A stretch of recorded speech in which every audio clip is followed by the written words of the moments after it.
For more Bollywood gossip, hit the bell icon and never miss a video.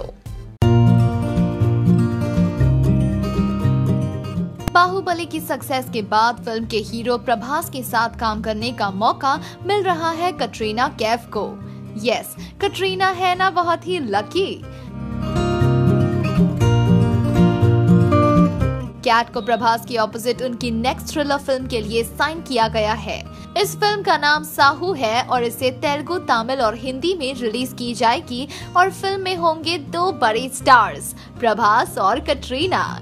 Katrina की film बार बार देखो box office पर hit तो नहीं हुई, लेकिन उम्मीद करते हैं कि कैट की टाइगर जिंदा है, जिसमें उनके को स्टार है उनके एक्स बॉयफ्रेंड सलमान खान, और दूसरी फिल्म जग्गा जासूस है जिसमें उनके साथ उनके दूसरे एक्स है रणबीर कपूर। और तो और कटरीना अब आमिर और अमिताभ के साथ थग्स ऑफ हिंदुस्तान फिल्म में भी काम कर रही है, यानी अब कटरीना का करियर ट्रैक पे आते दिख रहा है। वैसे प्रभास और कटरीना की अपकमिंग फिल्म के बारे में आपका क्या ख्याल है, हमें जरूर बताएं। तो जिस तरह से बाहुबली का कलेक्शन हुआ है, तो आपको प्रेशर फील करेगा अभी ट्यूबलाइट्स के लिए? नहीं सर, वैसी जिंदगी में प्रेशर है, बाहुबली का प्रेशर भी ले लें हम तो नहीं। कलेक्शंस ऑनेस्टली कभी हम किसी मतलब everybody wants a film to do well. हम ये नहीं कह रहे कि हम नहीं चाहते कि हम 200 300 400 करोड़ करें, लेकिन you can't make a film keeping that in mind, because honestly you know जैसे प्रीतम ने भी कहा, अगर वो हम प्रेशर ले लेना तो आई थिंक फिर गलत डिसीजंस लेंगे। अगर मैं प्रेशर ले लेता कि एक मेरी जो भी फिल्म पहले हिट हुई है उसी की तरह मैं बनाऊं, तो हो सकता है वही करता रहता, एक्शन फिल्में बनाते रहता। नहीं किया वो, इसलिए बजरंगी पैदा हुई। बजरंगी के बाद कुछ और अलग करने की कोशिश करी तो अब ये ट्यूबलाइट आ गई है। तो आई थिंक वो प्रेशर नहीं ले रहे हम। अगर हो जाए तो वाह, बहुत मजा आएगा, लेकिन उस प्रेशर के साथ हम आगे नहीं बढ़ रहे।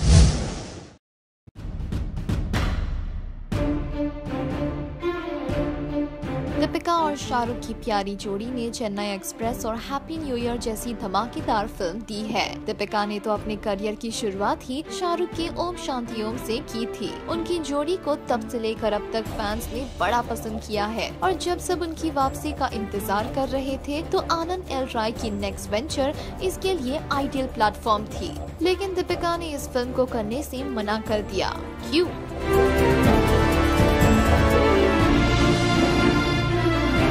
पहले तो ये बात सामने आई कि दीपिका के डेट्स को लेकर प्रॉब्लम है, क्योंकि संजय लीला भंसाली की फिल्म पद्मावती एक नहीं दो बार रुक चुकी है और इसीलिए डेट्स की मुश्किलें हैं। और फिर उन्हें कांस भी जाना था अपने ब्रांड कमिटमेंट के लिए, लेकिन सिर्फ डेट्स ही अकेली वजह नहीं थी जिस कारण दीपिका ने आनंद एल राय की फिल्म करने के लिए मना कर दिया। दरअसल बात ये है कि आनंद एल राय की फिल्म का रोल दीपिका को काफी चैलेंजिंग लगा, जिसे अच्छे से करने के लिए उन्हें अच्छी प्रैक्टिस की जरूरत थी। और क्योंकि दिप्स के पास ऑलरेडी इतने सारे प्रोजेक्ट्स हैं कि शायद वो उतनी तैयारी नहीं कर पाती और घाई में फिल्म करना पड़ता, इसीलिए उन्होंने फिल्म को मना कर दिया।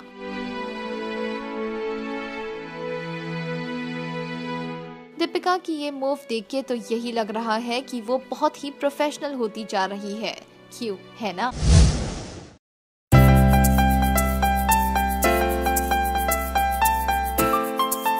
दिशा पटानी नेक्स्ट जनरेशन की one of the hot and sexy females है, लेकिन इस बार पॉपुलर कॉस्मोपॉलिटन मैगजीन के कवर पिक्चर को देख के ऐसा लगता है कि इसमें कुछ कमी रह गई है। दिशा हमेशा की तरह गॉर्जियस लग रही है इस पिक्चर में, लेकिन इनकी स्माइल फोर्स्ड और प्लास्टिक लगी, ना कि नेचुरल स्माइल, और ये चीज थोड़ी हम सबको खटक रही है।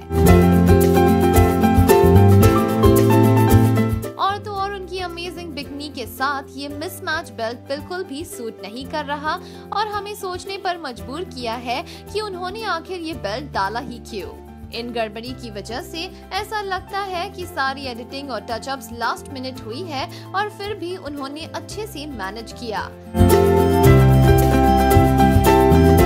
फ्रंट कवर की tagline I work hard to look good उनकी परफेक्ट बॉडी के साथ कन्विंसिंग लग रही है। आखिर इतनी परफेक्ट बॉडी हार्ड वर्क का ही तो नतीजा है, पर इस पर उनकी परफेक्ट फ्लॉन्टिंग बॉडी के साथ उनकी अटायर जची नहीं। आपकी क्या राय है इस बारे में, हमें जरूर बताएं।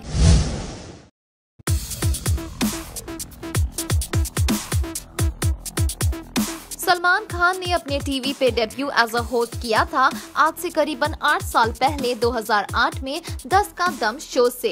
ये शो बिग बॉस शुरू होने से पहले का शो है। वैसे बिग बॉस को ही होस्ट करते हुए सलमान को 7 साल हो चुके हैं और सोनी टीवी 10 का दम के नेक्स्ट सीजन को फिर से लॉन्च करना चाहती है और मेकर्स इस शो को होस्ट करने के लिए फिर से दबंग खान को अप्रोच कर रहे हैं।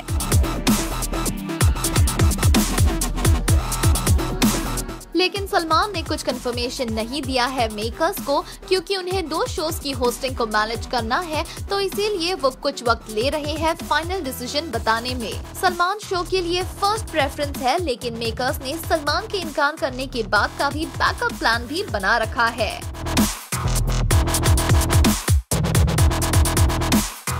अगर सलमान ने शो के लिए हाँ नहीं कहा तो मेकर्स बॉलीवुड के पावर हाउस यानी रणवीर सिंह को 10 का दम शो में लेंगे। देखा जाए तो रणवीर ने कोला ब्रांड में भी दबंग खान को रिप्लेस किया था और अब कहीं सलमान को शो में भी रिप्लेस ना करे। वेल, ये डिसीजन भी सलमान के हाथ में ही है। वैसे आप किसे देखना चाहेंगे 10 का दम शो में, हमें जरूर बताएं।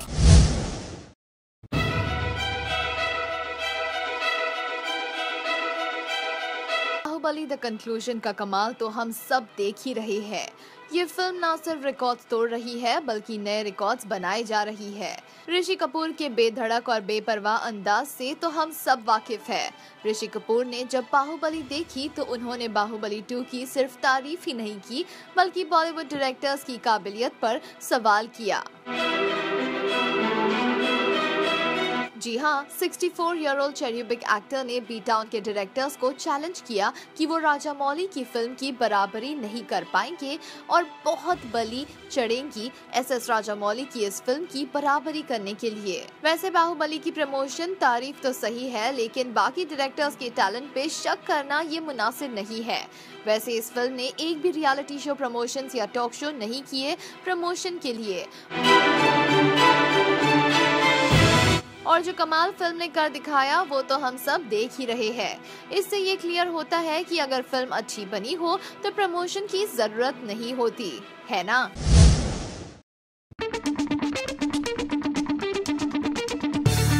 सिंघम, चेन्नई एक्सप्रेस और गोलमाल सीरीज के लिए जाने जाते रोहित ने कहा कि वो भी बॉलीवुड के सुल्तान सलमान के साथ काम करना चाहते हैं। वेल, शाहरुख के साथ दिलवाले करने के बाद रोहित करण अर्जुन के जोड़ीदार सलमान के साथ भी काम करना चाहते हैं, जो बहुत ही नॉर्मल है। लेकिन अगर ये सच हो गया तो इमेजिन करिए कि कलरफुल एक्शन डायरेक्टर को कलरफुल दबंग पांडे के साथ काम करता देख फैंस के लिए कितनी बड़ी ट्रीट होगी। फिलहाल रोहित शेट्टी गोलमाल सीरीज के 4th पार्ट को कंप्लीट करने में बिजी है और सलमान जून 23 को रिलीज होने वाली फिल्म और दिसंबर में रिलीज होने वाली टाइगर जिंदा है की शूटिंग में बिजी है। अब देखते ये है कि दोनों कब फ्री होंगे अपने बिजी स्केड्यूल से और साथ में काम करने का सोचे, ये उम्मीद करते हैं। आपकी क्या राय है इस बारे में, हमें जरूर बताएं।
सलमान खान और उनके भांजे आहिल के बीच की बॉन्ड काफी पक्की और मजबूत है, ये तो हम सभी जानते हैं। और अब ऐसा लग रहा है कि मामू जान के पच्चीनों पे चल रहे हैं भांजे आहिल। अब सलमान की परफेक्ट बिल्ड बॉडी है तो वो अपनी माचो बॉडी को अक्सर फ्लॉन्ट करते हैं टॉपलेस पोज करके। मामू जान के चहीते आहिल ने भी ऐसे ही टॉपलेस होने का डिसाइड किया। ये देखिए क्यूट नन्हे आहिल की पिक्चर जिसमें वो टॉपलेस है और अपने डैडी के बाहों में है। टॉपलेस आहिल अपने डैडी को कितने अच्छे से पकड़े हुए है ना? अब ये गर्मी के कारण टॉपलेस है आहिल या सलमान की स्टाइल को फॉलो कर रहे हैं, ये तो हम नहीं जानते, लेकिन इतना कह सकते हैं कि वो बड़े ही क्यूट लग रहे हैं।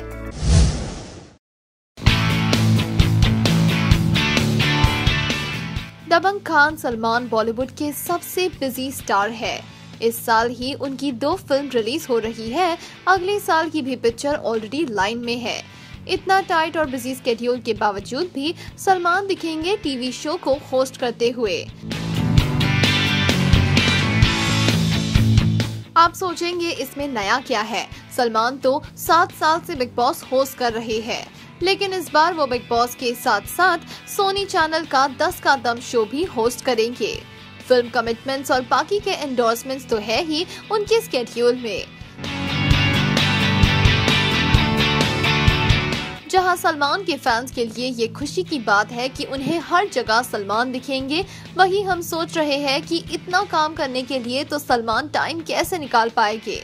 ये सुपर पावर है या तो फैंस का प्यार जो सलमान को ऑल टाइम एनर्जेटिक रखता है। आपको क्या लगता है इस बारे में, हमें जरूर बताएं।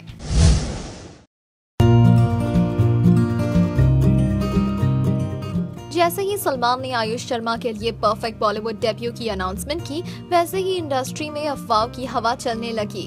पहले यह अफवाह थी कि आयुष की डेब्यू फिल्म में उनकी ऑपोजिट सैफ अली खान की बेटी सारा अली खान होगी और ये फिल्म एक लव स्टोरी है।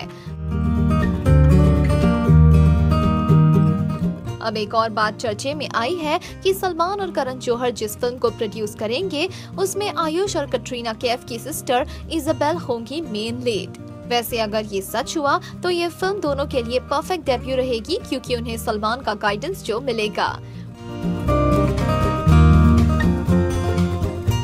अभी कौन सी बात सच है ये तो क्लियर नहीं है।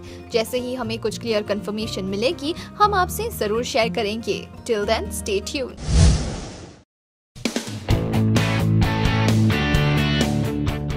जैसे ही मदर्स डे नजदीक आ रहा है, वैसे ही सब कुछ न कुछ अपने मॉम के लिए प्लान कर रहे हैं। सलमान खान की बीइंग ह्यूमन फाउंडेशन ने भी इस ओकेजन के लिए कुछ स्पेशल प्लान किया।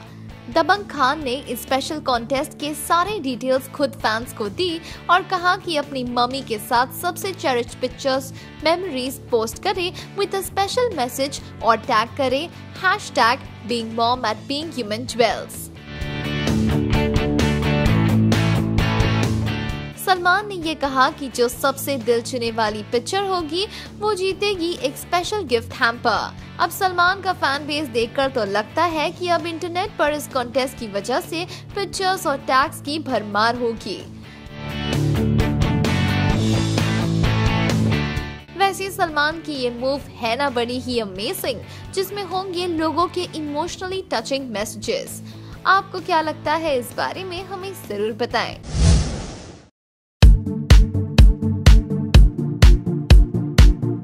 वेल ट्यूबलाइट की फिल्म को रिलीज होने में अभी 1 महीना और है, लेकिन फिल्म की प्रमोशन तो जोर शोर से चल रही है। पहले टीजर, फिर फर्स्ट लुक और अब फिल्म का फर्स्ट सॉन्ग लॉन्च। पर अब एक और इंटरेस्टिंग चीज जुड़ी है प्रमोशन के साथ। फिल्म का फर्स्ट लुक पोस्टर इतना ज्यादा हिट था कि फैंस ने इस लुक की मर्चेंडाइज डिमांड की। और अब देखिए फर्स्ट लुक की first merchandise Tubelight T shirt को। इस टी शर्ट में फर्स्ट लुक पोस्टर का पिक्चर प्रिंटेड है, जिसमें सलमान जूतों को बांध के अपने गले के पीछे से आगे लटकाए हुए हैं और बड़े ही गर्व से सल्यूट कर रहे हैं। सलमान के इस फैन गिफ्ट के बारे में आपको क्या कहना है ना ये बड़ी ही क्रिएटिव आइडिया।